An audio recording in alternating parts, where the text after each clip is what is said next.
still less than 7, 3. And now let's look specifically at triangles when they don't have everything filled.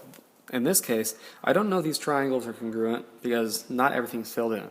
However, there are rules that tell me that I can assume or I can show that these triangles, the whole triangle is congruent if I can prove it by one of the three ways of side, side, side, side, angle, side, or angle, side, angle.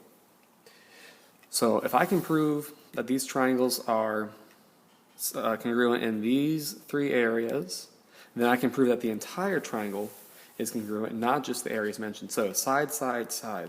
If it has three sides that match up, like this, here's 1 dash, 1 dash, 2 dash, 2 dash, 3 dash, 3 dash, then I can write that these triangles are congruent by side, side, side. Okay? So side, angle, side, that looks like on my triangles if I have triangles here. And if all that I know about the triangles are I've got this side is equal and this angle is and here's this, can I point to it and say in a row do I have side, angle, side, side, angle, side? Then I can say these two entire triangles are congruent by side, angle, side. So this is important to me because I'm looking at triangles and only if I notice that not the whole thing is filled in with these dashes and arcs, then I can use these rules to help me figure out if I can go ahead and assume that the entire triangle is congruent. And the last one is angle, side, angle. So like I mentioned before, I don't know if you caught it, I have to be working in the exact order that the letters go. So if this is, so the only way that this can work is if I have an angle here, a side here, and an angle here.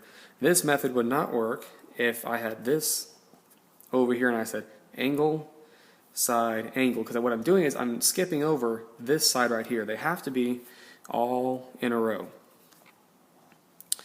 And so that's the only way to prove angle, side, angle. Now with these three rules, it's not just any kind of combination of the letters. So there's not a side, side, angle, or there's not an angle, angle, side. It's just those three that I already mentioned. Now this is also helpful because let's say if this is angle A right here and this is angle B, because I know that these angles are congruent even though it doesn't look like it right here, there really are two arcs right here and right here.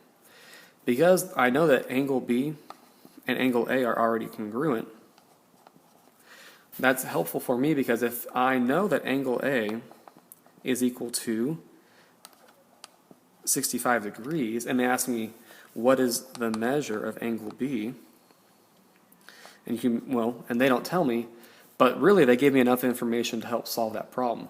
So even though they don't tell me exactly what angle B is equal to, I do know that angle A is equal to 65, and I know that angle A and angle B are congruent. Therefore, I can fill in or I can answer that angle B is also 65 degrees.